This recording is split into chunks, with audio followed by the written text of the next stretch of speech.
প্রতিদিনের মতো আজকেও আরেকটি নিরামিষ লাঞ্চ থালির কুকিং ব্লগ আপনাদের সাথে শেয়ার করব। আশা করি আজকের এই কুকিং ব্লগটা আপনাদের ভালোই লাগবে। আর আজকের লাঞ্চ থালিতে থাকছে মিক্স ভেজ। মিক্স ভেজের রেসিপিটা আমি খুব সহজভাবে আপনাদেরকে বানিয়ে দেখাবো। চলুন আমার সাথে থাকুন আর পুরো কুকিং ব্লগটা দেখতে থাকুন। প্রথমে আমি বানিয়ে নিচ্ছি মেথি শাক ভাজা। তো প্রথমে কড়াইতে সর্ষের তেলটা গরম করে শুকনো লঙ্কা আর কালো জিরে ফোড়ন দিয়ে দিয়েছি। আর খুব ছোট ছোট করে আমি বেগুন আর শিমটা কেটে নিয়েছিলাম। নুন আর হলুদ দিয়ে ভালো করে নাড়াচাড়া করে ঢাকা দিয়ে ভেজে নিলাম। আর দুটো কাঁচা লঙ্কাও দিয়ে দিলাম। তো শিম আর বেগুনটা যখন ভালো মতো ভাজা হয়ে গেছে তখন আমি ওটা একটা বাটির মধ্যে তুলে রাখছি। এবার আমি শাকটা বেশ ভালো করে ধুয়ে রেখেছিলাম, একটু ছোট ছোট করে কেটে নিয়েছিলাম।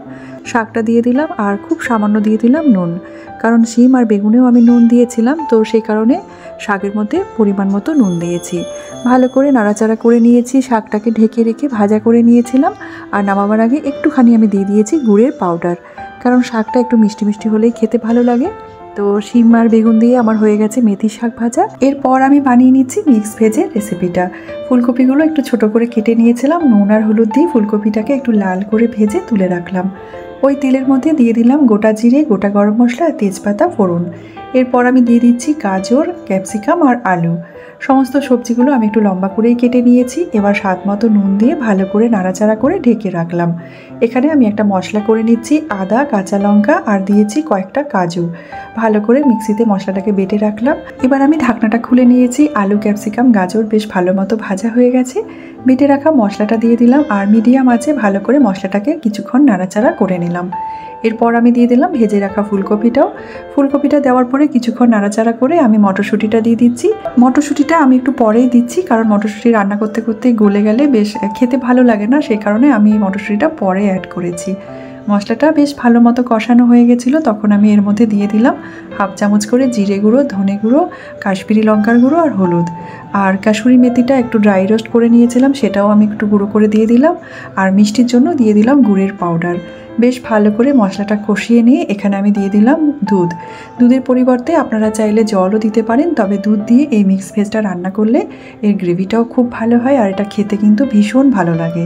ঢেকে রেখে আর মোটামুটি মিনিট 5 মতো রান্নাটা আমি করে নিয়েছিলাম। এবার কিন্তু সম্পূর্ণ রান্নাটা আমার হয়ে গেছে। নামাবার আগে আমি এর মধ্যে দিয়ে দিলাম একটুখানি গরম মশলার গুঁড়ো আর হাফ চামচ মতো ঘি। ব্যাস রান্না কমপ্লিট হয়ে গেছে। বেশ ভালো করে নাড়াচাড়া করে নিয়ে আমি সার্ভ করে নিলাম আমার আজকের এই রেসিপিটা। মিক্স ভেজ রেসিপিটা কিন্তু এটা ভাত ছাড়াও রুটি, পরোটা সব কিছুর সাথেই খেতে ভালো লাগে। তবে আজকে আমি এই রেসিপিটা সার্ভ করে নিচ্ছি গরম গরম ভাতের সাথে।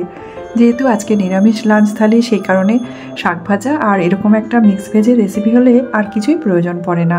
আর এখন শীতকালে বেশ নানা রকমের ফ্রেশ সবজিও পাওয়া যায়, আর এই সবজি দিয়ে কিন্তু এইভাবে মিক্স ভেজ বানিয়ে নিতে পারলে খেতে ভীষণ ভালো লাগে। আর খুব সিম্পলভাবেই আমি রান্নাটা করার চেষ্টা করেছি। আপনারা চাইলে বাড়িতে বানিয়ে একবার ট্রাই করে দেখতে পারেন। আশা করি আপনাদেরও খুব ভালো লাগবে। চলুন তাহলে এবার লাঞ্চটাও সেরে নিই আর আজকের কুকিং ব্লগটা এখানে শেষ করি।